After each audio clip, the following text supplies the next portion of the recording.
Hey everyone! Today we're diving into a story that hits close to home for a lot of young adults. An 18-year-old just got their first credit card to start building credit, but their parents are absolutely livid about it. Sound familiar? We're going to break down whether getting a credit card at 18 is actually a smart financial move or a recipe for disaster, using real advice from financial experts and people who've been there. So, here's what happened. This 18-year-old, let's call them Alex, recently signed up for a Discover credit card. Their reasoning? Pretty solid, actually. They want to build credit for when they need to buy a car and rent an apartment in a couple years. But here's the twist. Alex's parents are in serious credit card debt themselves, starting from when they were 18. They see their kid getting a credit card and they're panicking, thinking history is about to repeat itself. Now Alex is second-guessing everything, wondering if they made a huge mistake. And honestly, this is such a common situation that I've heard from so many of you that I had to make a video about it. The real question isn't whether you should get a credit card at 18. It's whether you can handle the responsibility that comes with it. And that's what we're going to figure out today. First, let's talk about why getting a credit card early can actually be brilliant. Building credit history. You need credit history to rent apartments, buy cars, sometimes even get jobs. The earlier you start building it responsibly, the better off you'll be.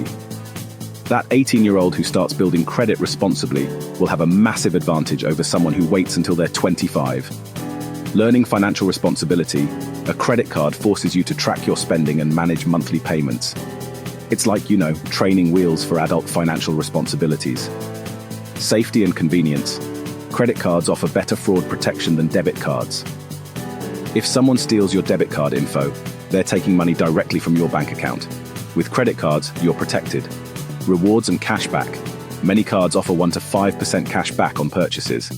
If you're going to buy groceries anyway, why not get paid for it? But let's be real.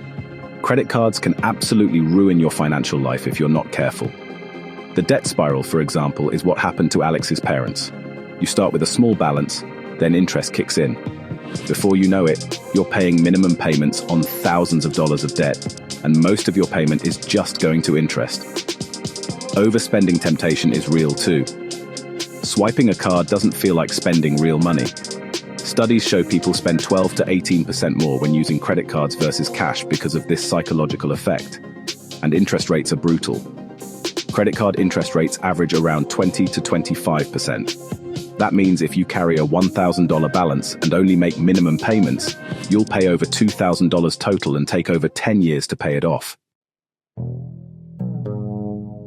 Here's the thing. After talking to financial experts and people who've successfully managed credit cards from a young age, there are some golden rules that everyone agrees on. Let me break them down. Rule number 1. Treat it like a debit card. Never spend money you don't already have in your bank account.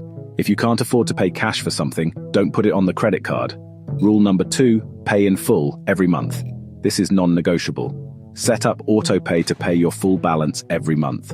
Never, ever carry a balance if you can help it. Rule number 3, track everything. Check your balance after every purchase, especially when you're starting out. Some people even pay off their card after each purchase to stay on top of it. Rule number 4, start small. Use it for one regular expense like gas or groceries, then pay it off immediately. Don't go crazy with the spending just because you have a credit limit. Rule number 5, understand the terms. Read your card agreement.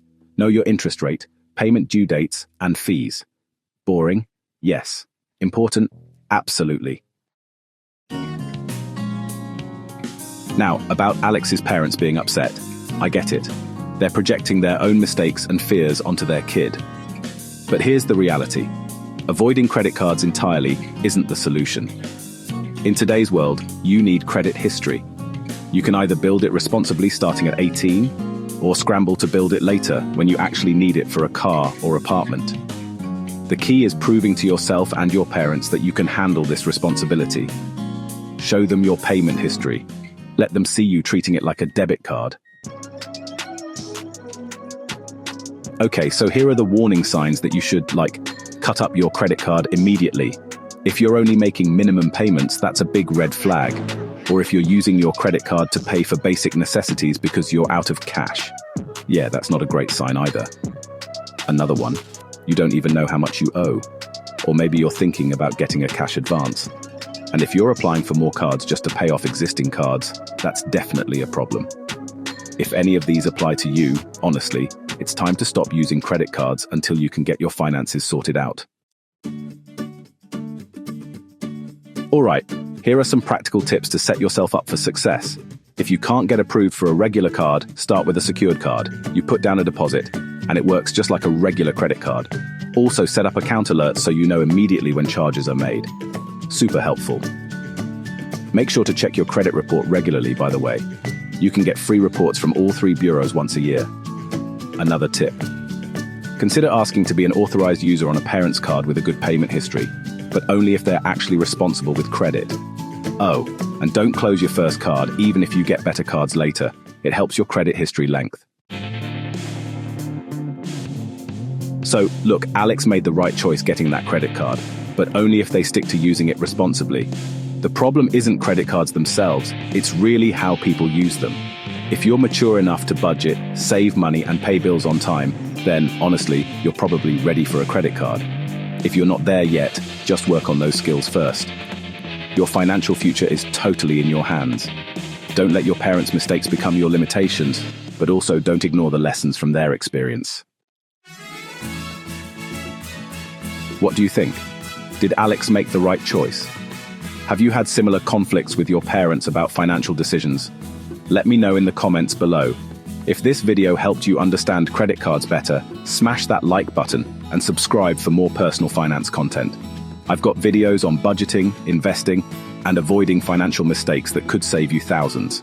And remember, the best time to start building good financial habits is right now, regardless of your age.